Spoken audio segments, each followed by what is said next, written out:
देखिए, भाग्यवान फिर हम आज बोल रहे हैं। भाग्यवान पुरुष में ईश्वरीय शक्ति की अनुभूति करना चाहिए, क्योंकि ईश्वरीय शक्ति सत्ता से संपन्न वो होता है और उसमें कभी भी द्वेष बुद्धि नहीं करना चाहिए। जो द्वेष बुद्धि रखता है उसमें, वो समझ लीजिए वो पीछे भाग्य उसको धकेल देता है। ये भी जो है ईश्वरीय शक्ति जो है वो ईश्वर का ही जो है सो कृपा है उन पर। चाहे जो हो, अभी समय में देख रहे हैं मोदी है, योगी है, ये सब ईश्वरीय शक्ति से संपन्न है। ईश्वर की कृपा है उन लोगों पर, और इसीलिए वो लोग कभी भी गलत कदम उठा ही नहीं सकता है।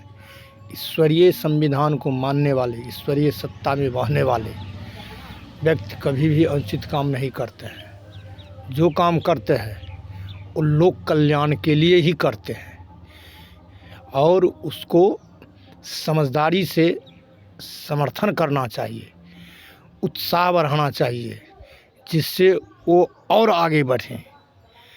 और यही चीज़ भाग्य के साथ जो खिलवाड़ करता है, जो उसको अनदेखी समझ करके ये ऐसे ही है, ना समझ करके वो ऐसे ही है, जो कुछ मतलब आने माने उस पर रखता है, वो समझ लीजिए बहुत पीछे हट जाते हैं। जैसे देखिए कांग्रेस कहाँ चला गया। तो यही चीज़, यही बात वो नहीं समझ रहे हैं। कांग्रेस समझना चाहिए, जो वर्तमान सत्ताधारी है उनके साथ हिल मिल करके और काम करें, हिल मिल करके उनके साथ में जो है सो ऐसे माने शक्ति बढ़ाएं, जो लोगों को हमारे शक्ति से कल्याण हो, तभी उसका जो है से माने प्रभाव वृद्धि आ जाता है। लेकिन यदि इसके विपरीत चलता है तो समझ लीजिए उसको जो है सो अब पतन के निकट पहुंच गए हैं। अब वहाँ से पतन ही दिखाई उसको देगा। तो भाग्य जो है सो अपने रास्ते से चलता है, उसके रास्ते में काल भी दखलंदाजी नहीं करते हैं। सब अपने अपने संविधान में बंधे हुए हैं। और मूर्ख ना समझदारी वाला व्यक्ति यही कहता है, जो वो आगे बढ़ रहा है तो उसको पीछे धकेलो, उसको पीछे हटाओ, जो बढ़ ना पाए। अरे मूर्ख, उसको तो भाग्य आगे बढ़ा रहा है तो वो बढ़ते ही जाएगा, उसको मत पीछे करो।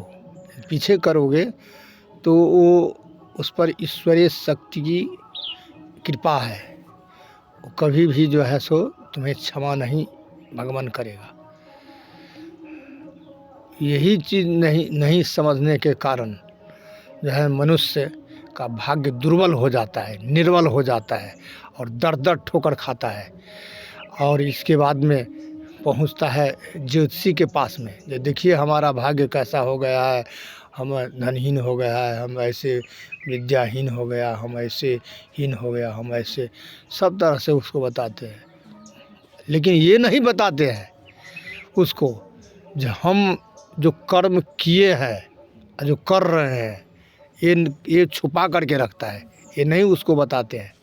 लेकिन जिसके पास में जानकारी है, जो ज्योतिष विद्या को जानने वाले हैं, उसको दैवज्ञ भी कहा गया है। वो तो कुंडली देख करके ही समझ जाता है ये किस ओर जा रहा है, किस ओर बढ़ रहा है। उससे तुम क्या छिपा रहे हो। अभी भी ज्योतिषी के पास में जब बैठे तो सत्य भाषण ही करे, डॉक्टर के पास में बैठे तो सत्य भाषण ही करे। और जो प्रभावी व्यक्ति है और जो संत महात्मा है, उसके पास में बैठे तो सत्य वचन का ही जो है सो उनसे कहें, कभी भी असत्य वचन न कहें। इसके कारण से तुम्हारा मार्ग अवरुद्ध हो जाएगा, तुम कहीं का नहीं रह जाओगे। इसीलिए सत्य सीखो, सत्य ही विजय है, और जो इसके विपरीत चलता है वो कष्ट ही कष्ट पाता है। अब हम विराम देते हैं।